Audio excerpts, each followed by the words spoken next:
All right, last time, if you can think back to the other life that you lived before spring break, we finished up the Cold War. Can somebody remind me of something significant about the Cold War? I was going to ask a particular question, but just give me some significant fact, something more important than how you spell cold, or that type of thing, some significant facet of the Cold War. We talked about 3 phases. We talked about different things that happened in those phases, just something of some significance. There's enough things that we could go around the room and let everybody contribute. Should we do that? Yes? The Berlin airlift, that was in the first phase of that, but the Berlin airlift.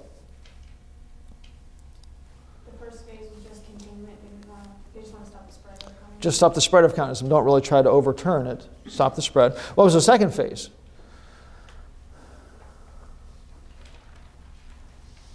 Détente. Pretend like you're not in the fight, basically. You're in the locker room, guys, and some guy's punching you in the face, and you just continue to put on your sneakers and get ready for gym. I'm not really in a fight.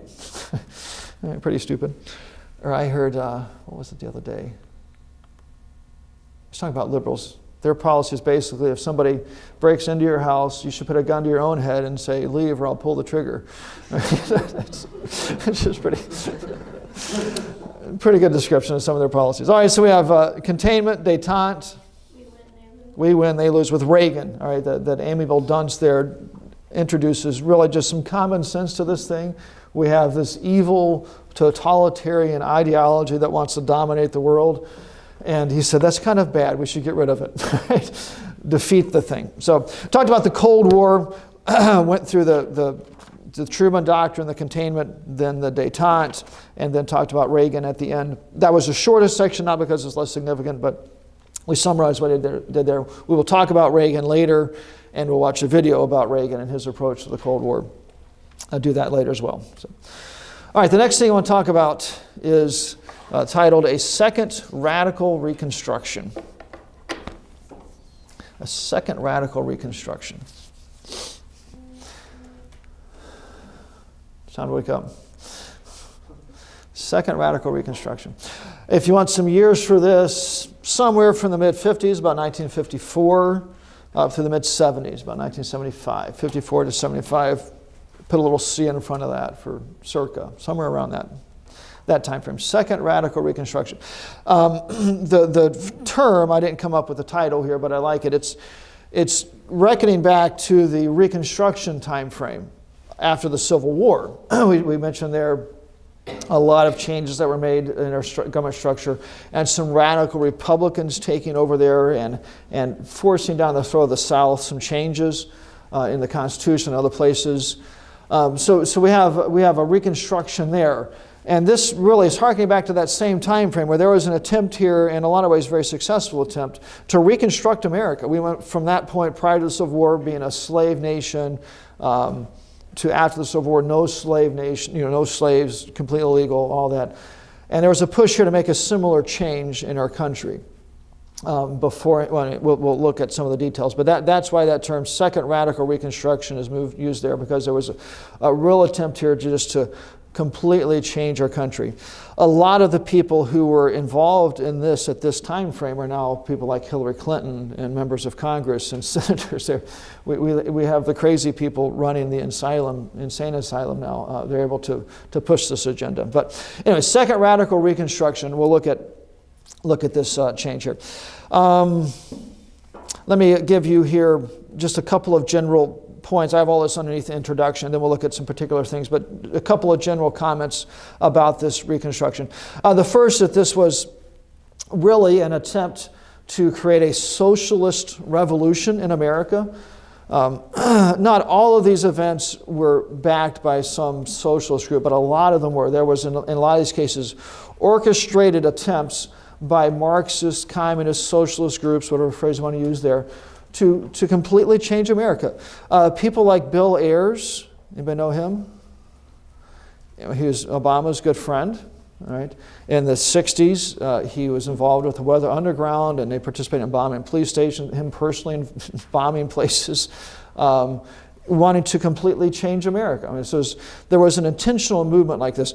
Now, a lot of it gets covered, and we see the surface issues that swirl and distract us, but really underneath, there were people instigating these things, all right, and we'll talk about that as we go along. So this was really an attempt to create a socialist revolution, to get rid of the free market system, get rid of the whatever remnants we had of a biblical foundation for our society, and change it into a socialist setting. All right, the second general comment is the media, the news media, not the media on your laptop, the media was a willing assistant in this thing. They would go along and were really helping this thing out. A lot of the people in the media, if not officially part of this conspiracy, were involved with it. So let me give you one example of the types of things that were done. This is not unique. How many have heard of the 68 Democratic Convention in Chicago? Anybody? If you lived around here, you should have. There were riots in the street. The police were using tear gas. First Mayor Daley eventually told the cops to shoot to kill. If you see somebody looting in a store, you shoot and kill them. Forget the warning shots. Just riot and chaos in the streets. Eventually, the police had to come in and stop this. I mean, just looting and rioting, overturning cars, setting them on fire. The police come to stop it, and all the news coverage focused on this type of question: did the police overreact? Right. It wasn't, wow, these people are crazy in the streets, bashing windows and stealing things and overturning cars and lighting them on fire. It was, well, maybe the police overreacted. And then they would show footage of the police arresting somebody. And I've never been arrested, but it's not usually pretty. If there's some guy him and a bunch of buddies just overturned a police car and set it on fire, when the cops come to arrest him, they're not going to walk up with a flower and say, "Here you go, my friend." They're going to slam him to the ground, rip his arms behind him and cuff him, and then pick him up by his arms and drag him off. The media would show that and talk about, wow, the police are overreacting. They don't show the footage they had of the guy turning the police car over and setting it on fire and say, well, maybe this guy was out of control. They don't show that footage.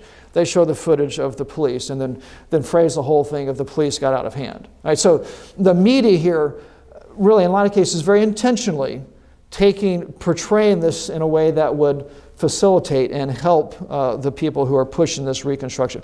And either they were just really dumb and going along with it, or the people pushing these things, they would play to it. They would create some big ruckus, and then when the police came, resist enough so the police have to throw them to the ground and cuff them, and they know that is going to be on the news, all right, because the media are going to help them. So, okay, so the media was a willing assistant through this whole thing. I will, hopefully, if I remember, mention them here and there of how they portrayed and covered some of these events. So, okay, so a second radical Reconstruction here, an attempt to completely remake our society into a socialist, non-biblical, ungodly format. So, all right, what we'll do now is look at several different facets of this thing. And the first couple ones are relatively short. We'll talk about an activist Supreme Court. We'll talk about an assault on American civilization, just really a frontal assault on everything American. We'll look at that. And then we'll talk about a revolt against authority. And then the fourth one, the one that will take us a whole lot of time, is the civil rights movement. The whole thing fits in this setting. Right? There were wrong things done to blacks, but there were people that came and hijacked that whole thing, and they were driving this socialist agenda. They were using that as a vehicle to get this change accomplished, and we'll look at it. But anyway, there's a lot that happens in the civil rights movement, and we will look at that there. Okay, first of all, Supreme Court. The Supreme Court getting out of control. I don't know if they ever got back in control, but at least they're heading downhill, and the emergency brake is broken, and the steering shaft is disconnected from the rest of the steering mechanism. So they're out of control. So, all right, let me give you one name here to associate with us. Chief Justice Earl Warren, W-A-R-R-E-N. He is the Chief Justice of the Supreme Court from 53 to 69. So not quite the whole time frame, but the heart of this time frame. The Warren Court, that's the term used to describe the court where he was the Chief Justice, or is the time where a lot of these especially outrageous decisions are made and given to us by the courts. So, all right, let me give you some examples of things that the court dictated. I want to emphasize here, these are decisions of the court, the Supreme Court. Some of these would be a different situation if it had come through Congress or if some state legislature had passed something stating this. All right? But this is the Supreme Court making these decisions, not the place for these decisions to be made at the very least. So we'll look at some problems in general, but let me just give you some types of things that we're getting pushed down our throat here.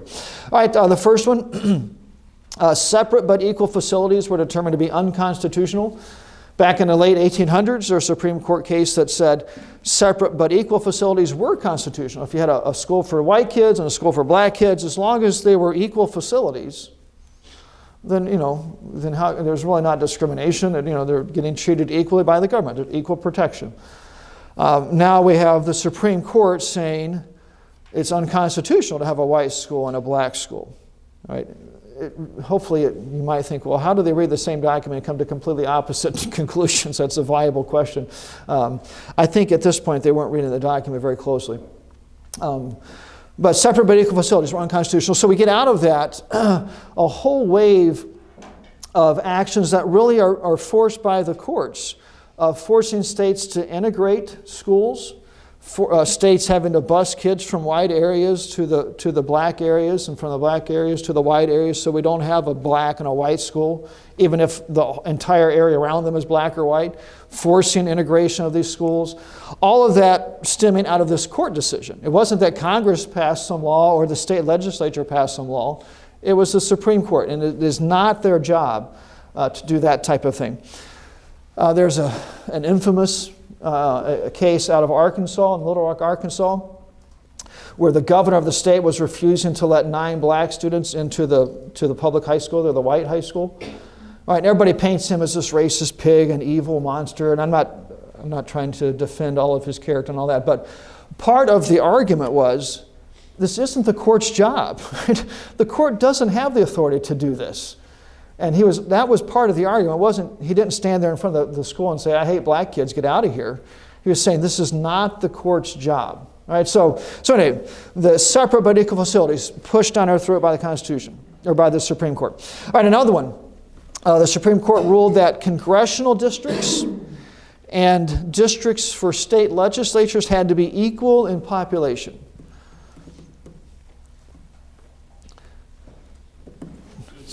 Yeah, districts for Congress, the House, Congress, not the Senate there, for the House and the U.S. Congress, and state legislatures had to be equal in population. So let's, there we have one of the states out west with boring boundaries. If this state was going to have, 6 representatives in the U.S. House, it was now unconstitutional to just make 6 even pieces. Right? You have to look at the population and make 6 even pieces that are even in population. Okay?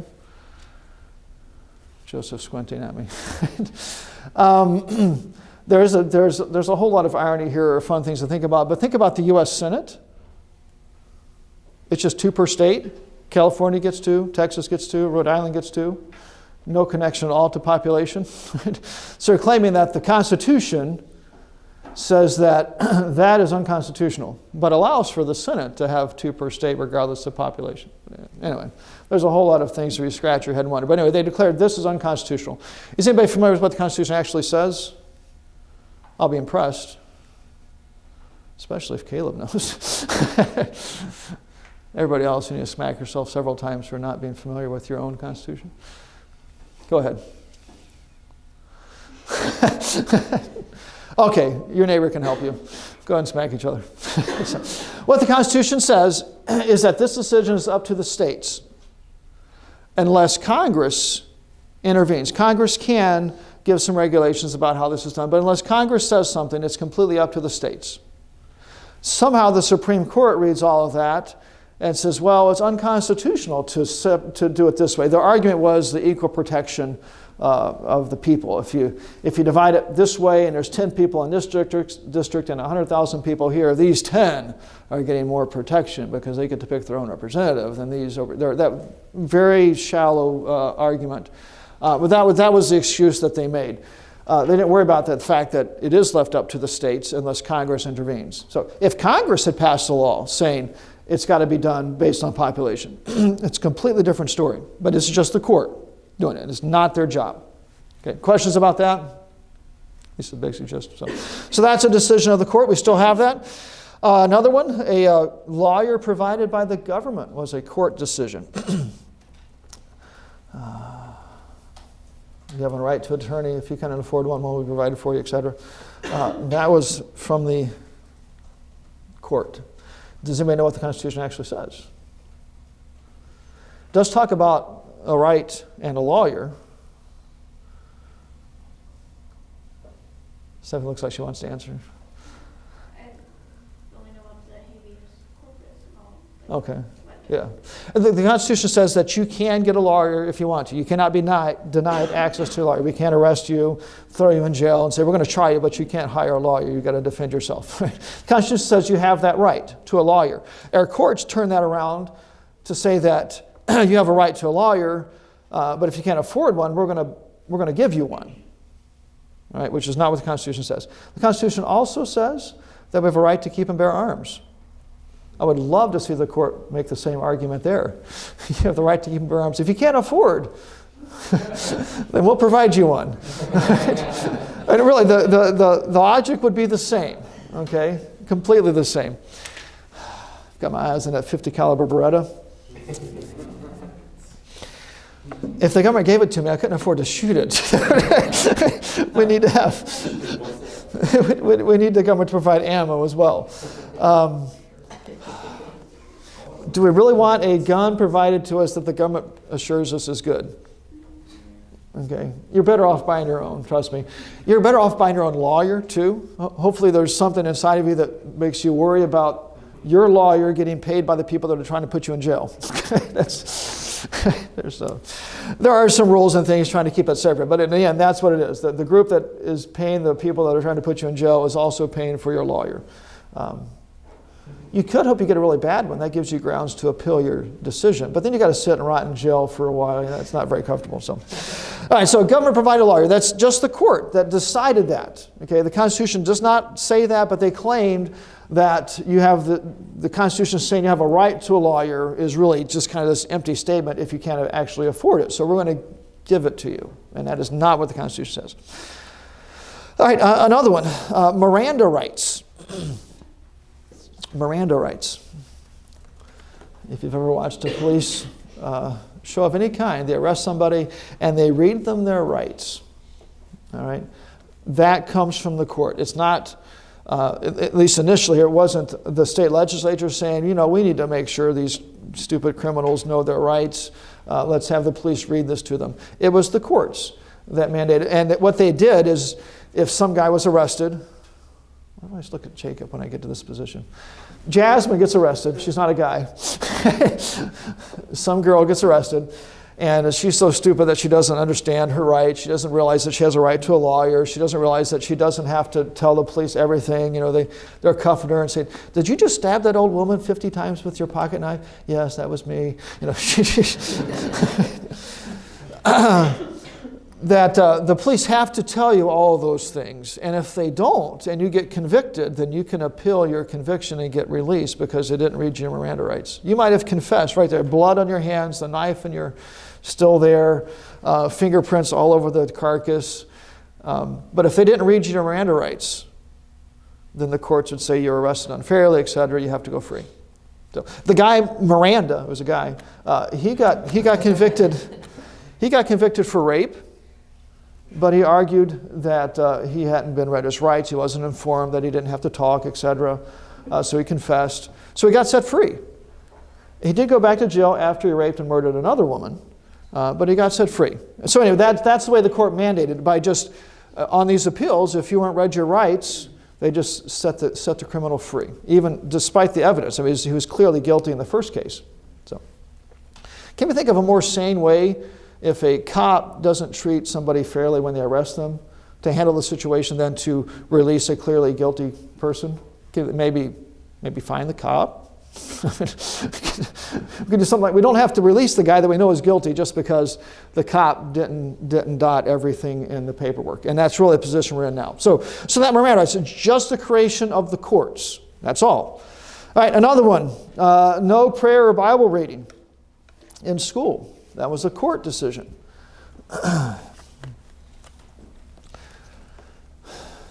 It'd be one thing. It would actually be constitutional for a state to mandate no Bible in a school or to mandate Bible in school. I mean, it's completely within the Constitution for a state to do that. The Constitution actually reads it, if you read the words, which is antiquated and old-fashioned, it says Congress can't make a law respecting an establishment religion or abridging the free exercise thereof. It's Congress that's restricted. So states are free to do this if they wanted to. But here we have the Supreme Court saying that the Constitution requires that there be no prayer and no Bible reading in schools. It's somehow a violation of the First Amendment, which puts a restriction on what Congress can do for a school to do that. And if you're sitting there thinking, oh yeah, of course, please never vote anywhere. Move to Afghanistan or something.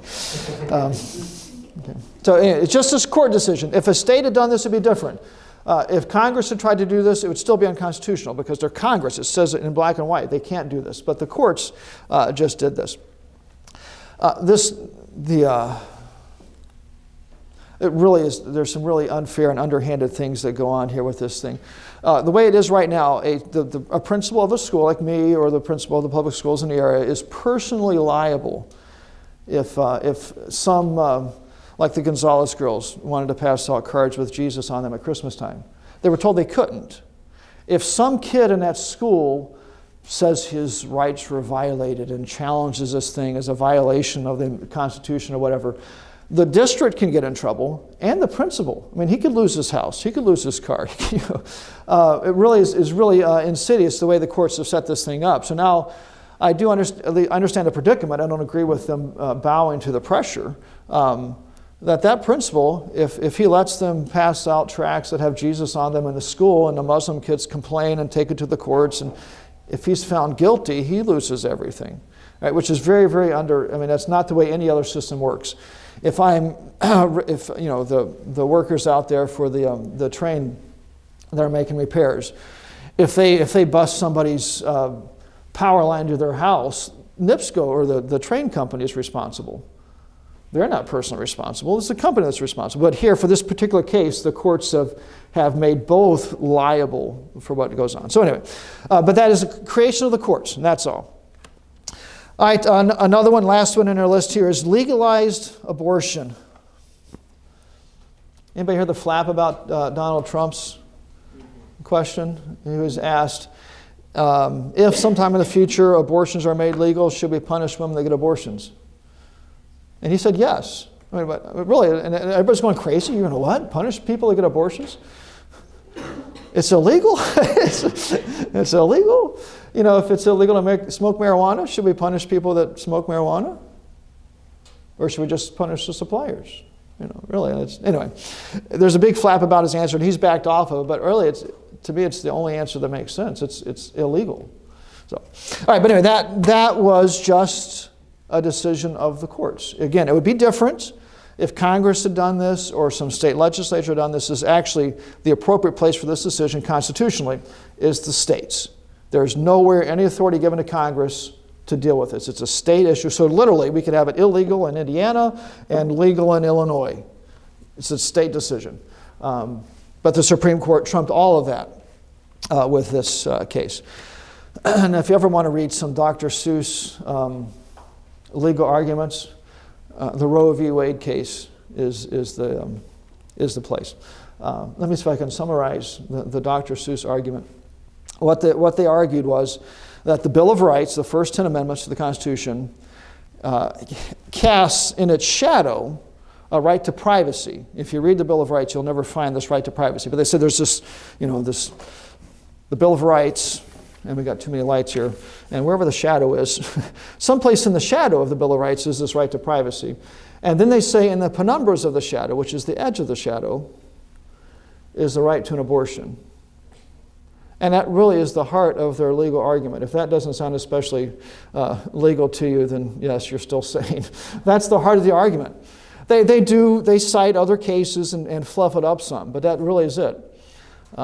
Honest liberals will admit that decision is horrible. They like the result, but they'll say, yeah, the argument is not very good. And that is it. So that could be Dr. Seuss could do something with that. So.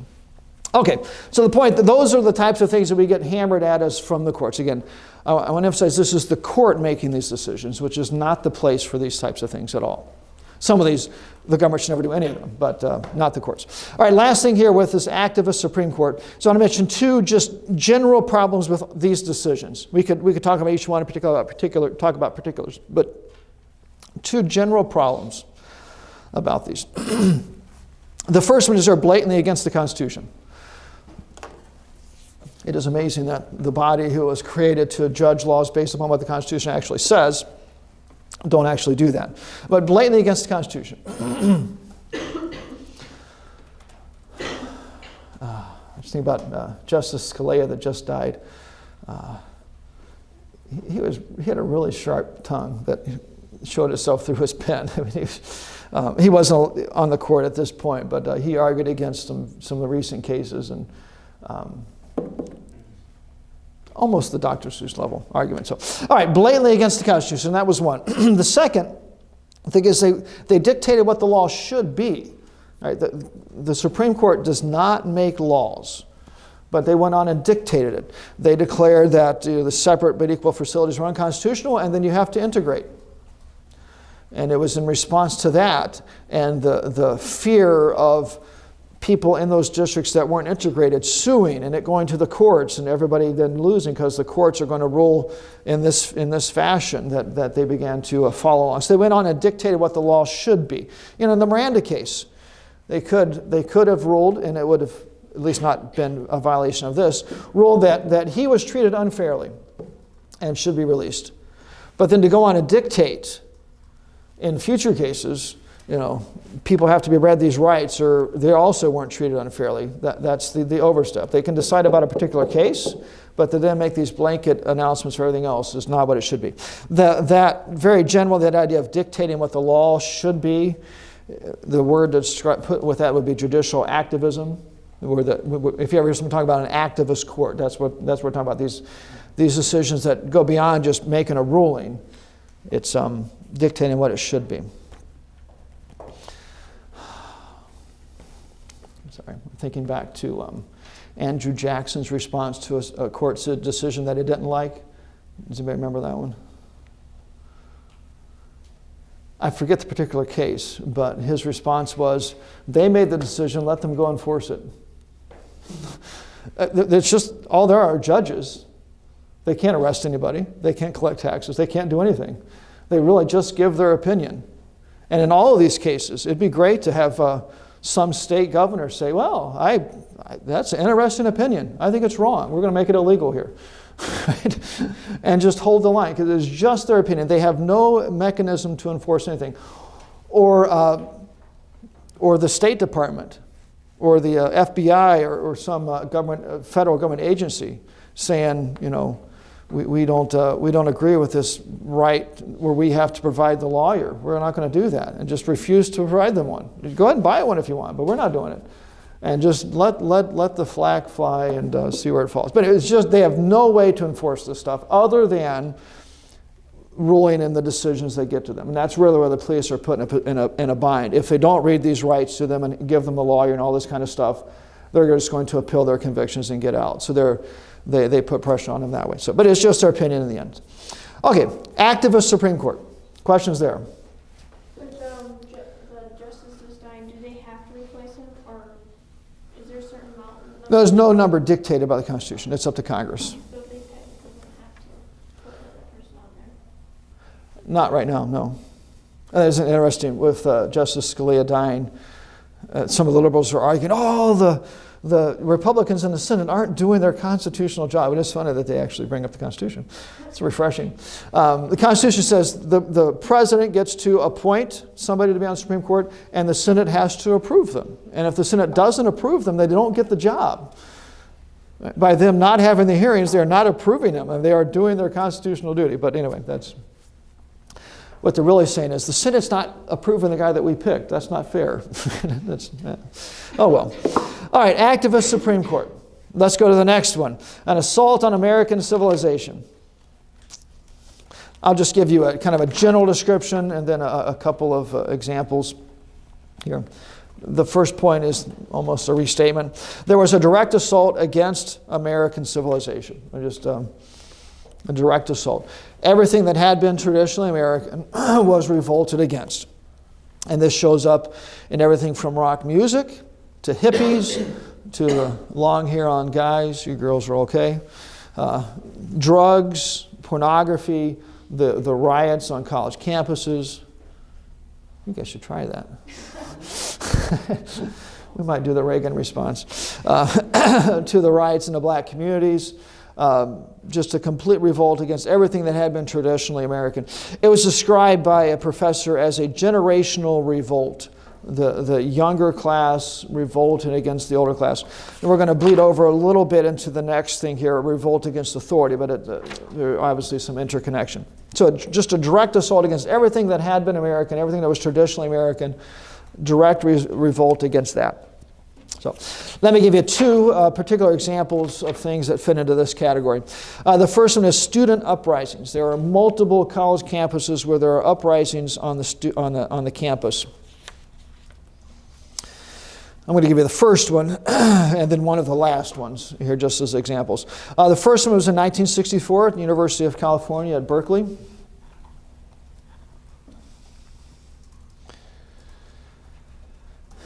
Right, what do you think of when you hear Berkeley?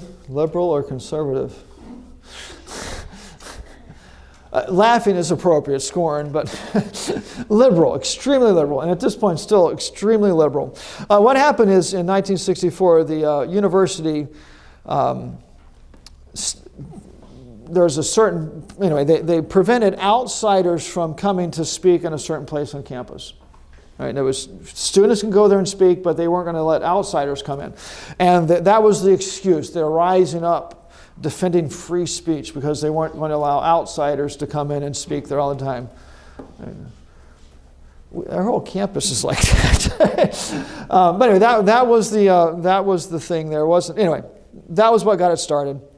Eventually, there's rioting. Property is destroyed. And in all these cases, in some manner or another, the police or the National Guard, if it gets bad enough, were called out to quell this. Now, those uprisings, I talked before about how this was this, what's the right word?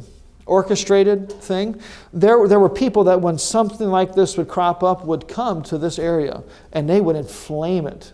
All right, there were a lot of these campuses, all the crazies out there holding signs and protesting and throwing junk at the police. They weren't students. They were people that came to inflame the issue. So that's what I'm saying.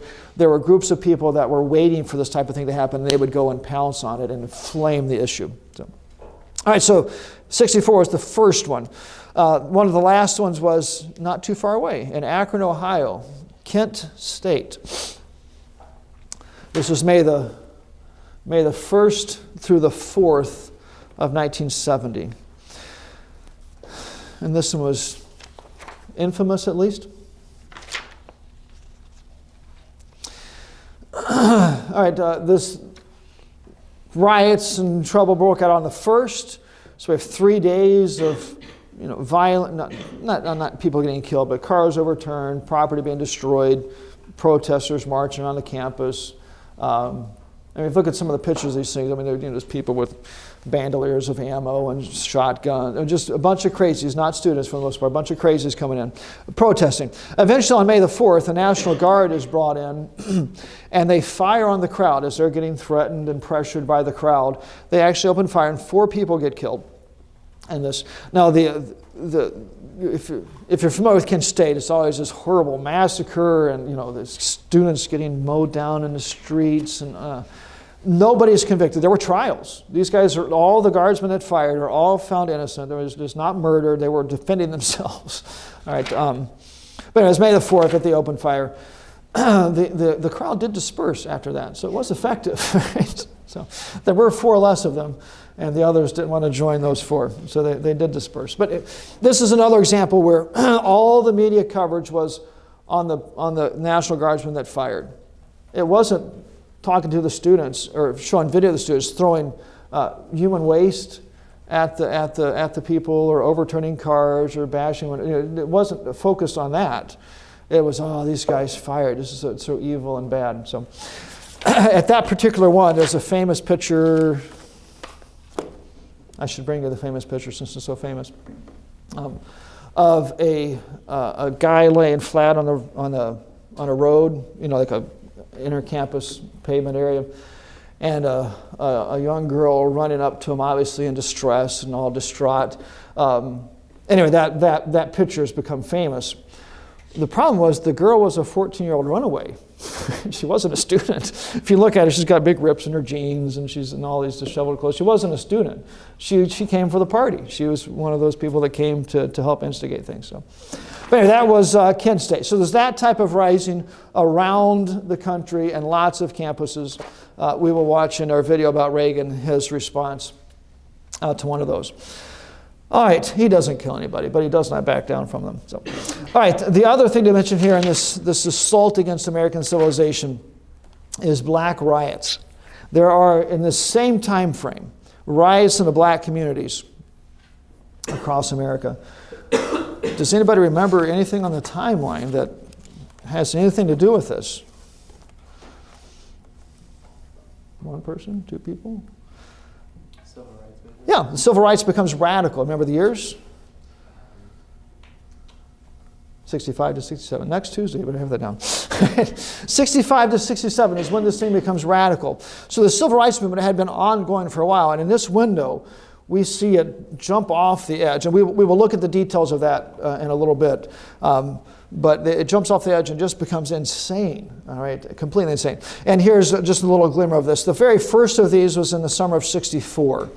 And then so next year, 65, and then 66 and 67, we see these riots in multiple places around the country. So here, let me just do 2 things about these black riots. First of all, I'll just give you a general pattern that's followed in all of these, and then just some general points for us to remember. All right, a general pattern. First of all, there'll be some incident that takes place. Usually it's something like a white police officer arresting a black man. In one case, there was a black man who was drunk and driving through the black neighborhood, and a white officer arrested him. Right? You might think that the community would be glad, but their response was to claim racism and rise up and riot. So some incident like that. All right, the second thing is that the incident gets exaggerated and used to whip up the emotions of the people. So instead of saying, yeah, those good cops, they took a drunk driver off the street so my kids don't get run over, they say, oh, them dirty white cops, they're coming in here arresting black people unfairly. And it is just used to whip up emotions. Okay, and that's where the outsiders would come in. They would intentionally stir this stuff up and look for it. So there'd be the incident, then the exaggeration, then the third step is the rioting and the destruction of property. Their own community, If I'm going to go riot, I'm going to go to Valpo or something. I'm not going to. Why would I come and burn down the school property and burn down? It'd be like you guys being upset about the living conditions in the dorms, so you burn the dorm down. I don't know. I guess it has to get rebuilt. I don't know. But they would destroy their own community. All right. So destruction, violence, cars being burnt, all that kind of stuff. And then the fourth step is the police or the National Guard having to restore order. Right? Some cases it's the police, other times the National Guard are called in to restore order. And that's the point where, again, the media would come in and they would show video of the National Guard spraying fire hoses to the protesters in the streets, or throwing tear gas to disperse the crowd, or cuffing the guy who had just been throwing rocks and bottles at the cops. They would show pictures of him getting thrown to the ground and cuffed and dragged off. Of course, they would only show the pictures of the white cop with the black kid.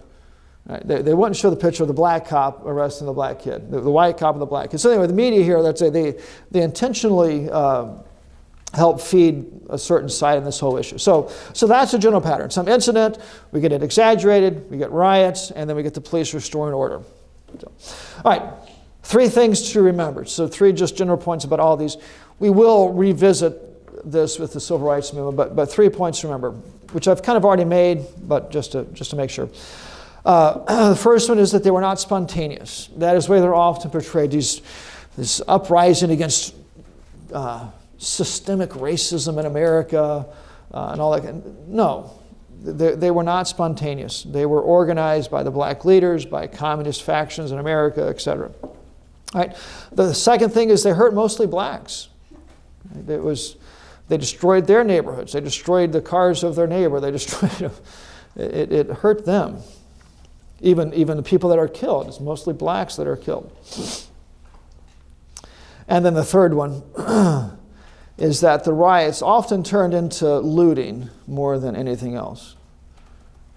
You know, if you have a racist white cop in town, then obviously the answer is bash in the windows of the Apple store and walk off with a laptop.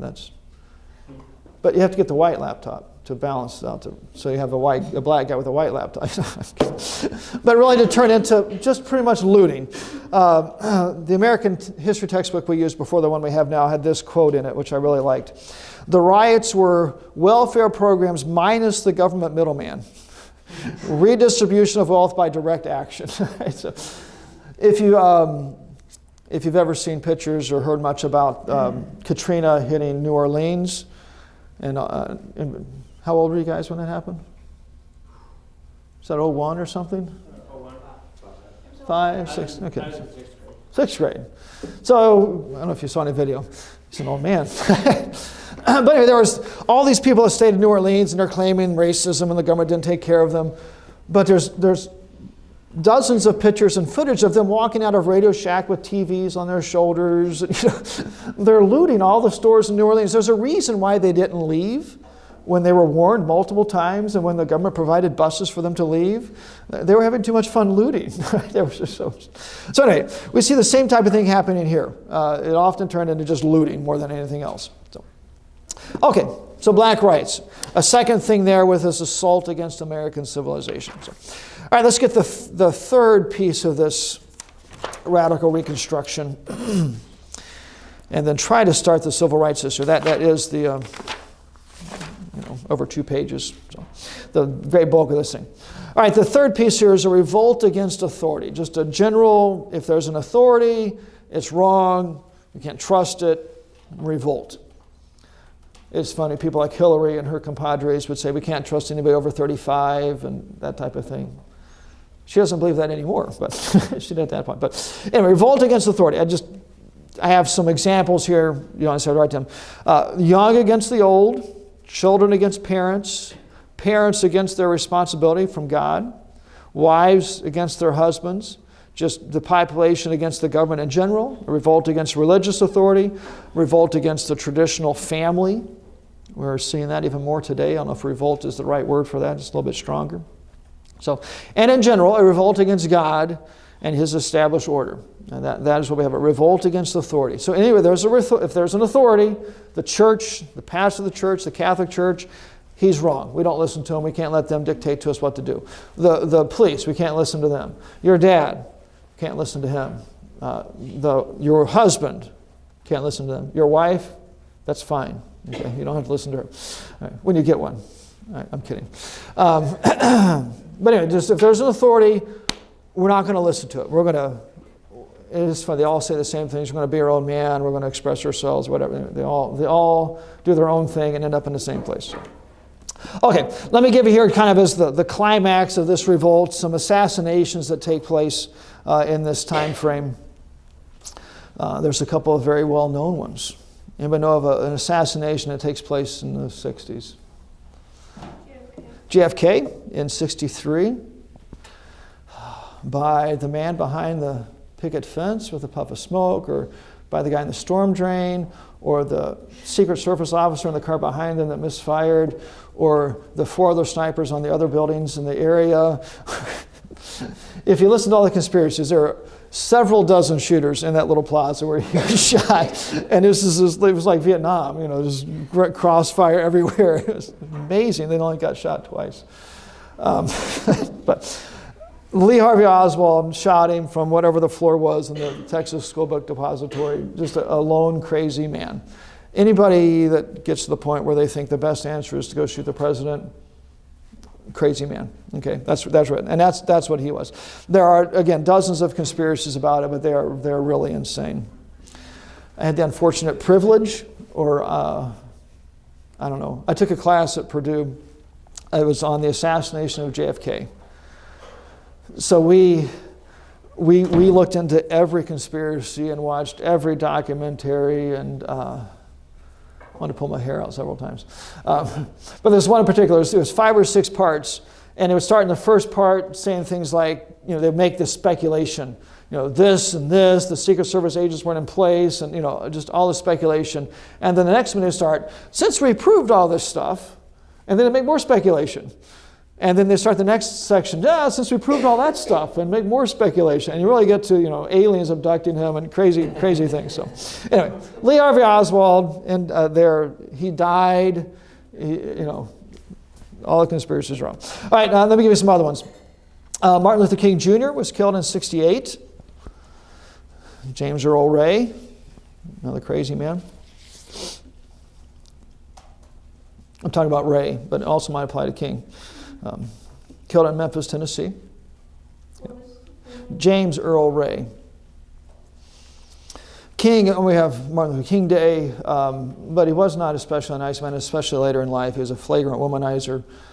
He had very close communist ties. He was getting followed by our Secret Service and the FBI because of the communist connections that he had. So not all that he's made out to be, but him getting killed definitely cleaned all of his record up, and now he's a hero. Some of you should try that. Since it's a federal holiday, my dad gets it off the Air Force, and so him and my sister always go and shoot at flies. To celebrate. So he gets killed. One more member of the Kennedy family, Robert Kennedy, gets killed in 1968 as well. By another crazy man, Sirhan. It's Syrian or something like that. Sirhan is his first name and also his last name, Sirhan. That was June the 5th, 1968 in Los Angeles, California.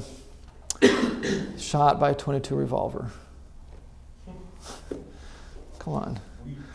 If you're going to get killed, a 357 or a 50 caliber Desert Eagle or something, come on, 22. All right, so those are some famous assassinations. There were other assassination attempts that didn't succeed. The people survived. There's some other presidential candidates. Gerald Ford had 2 assassination attempts on him in 1975. The governor of Texas, Oswald, attempted to kill him prior to killing Kennedy. He would have been successful, except the bullet got deflected by the the wood that divides the panes in the window. Deflected off of one of those would have gotten him. So it wasn't the pane, it wasn't the glass, it was actually at the wood. The cross ties. What are those things are called? Say that again. The bullet hit here, hit one of these things. And it was a piece of wood at that point. It deflected enough that it didn't hit the governor. So obviously that was something we find out later. He didn't almost shoot the governor of Texas and they said, oh, you missed, go home. It's something later we found out about.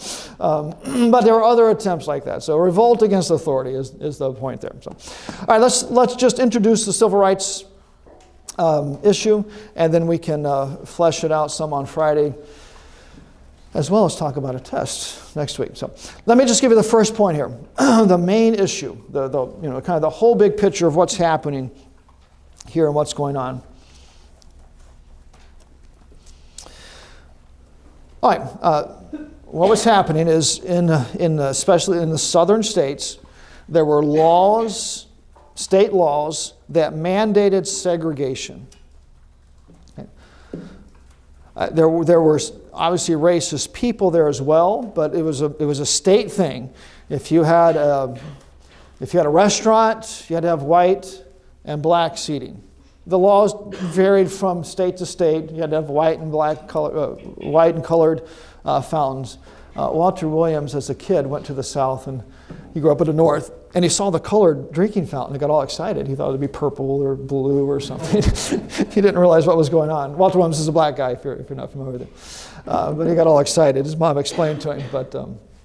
But it was mandated by state law to have this segregation. So again, the store owners themselves, I'm not saying that they weren't all for this, but it was a state law that they had to do this type of thing. It had been a violation for the store owner to just integrate his restaurant, or the bus terminals, or all kinds of places, mandated by state law.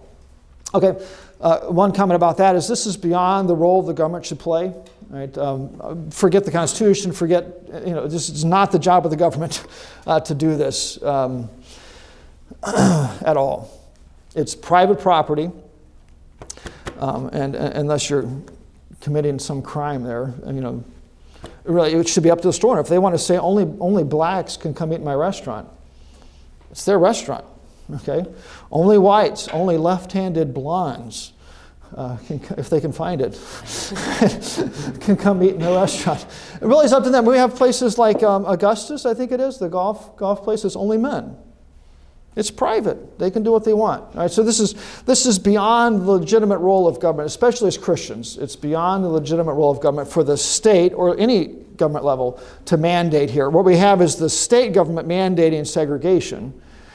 And then the next point is the eventual solution is Congress mandating no segregation. Right? So we again have an overreach by Congress. We go from the states saying you have to segregate to Congress saying you can't. So now if, you look like a racist, you have a restaurant, you want to have a white section and a black section. That's not legal. Or if there's some community where the whites and blacks hate each other, and they say, we want to have separate seating facilities because we don't like each other, that's unconstitutional. All right, so we go from one position where the state government doesn't really have the legitimate authority to do this, as Christians, biblically speaking, to the national government mandating something that they also don't have the authority to do. In this case, they don't have the constitutional authority, nor is it within the appropriate biblical realm of their authority. We are talking about private property. Again, I'm not advocating that we should be racist, but it is private property. Okay, it would be fine for me to say in my house, no rights are allowed on my property. It's my private property. You could hold pickets and talk about white racism, but it's my private property.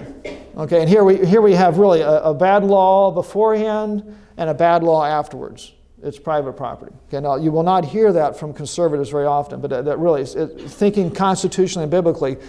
The solution also was a problem, and so was the original case. So the issue we deal with here is these laws passed by state legislatures forcing the segregation, and we're going to see all kinds of responses to that. We eventually get Congress addressing all this, and that comes in 1964 with the Civil Rights Acts, and that's where they say you can't segregate. And what years do we see the Civil Rights issue becoming radical? Who remembers? 65, 66, and 67.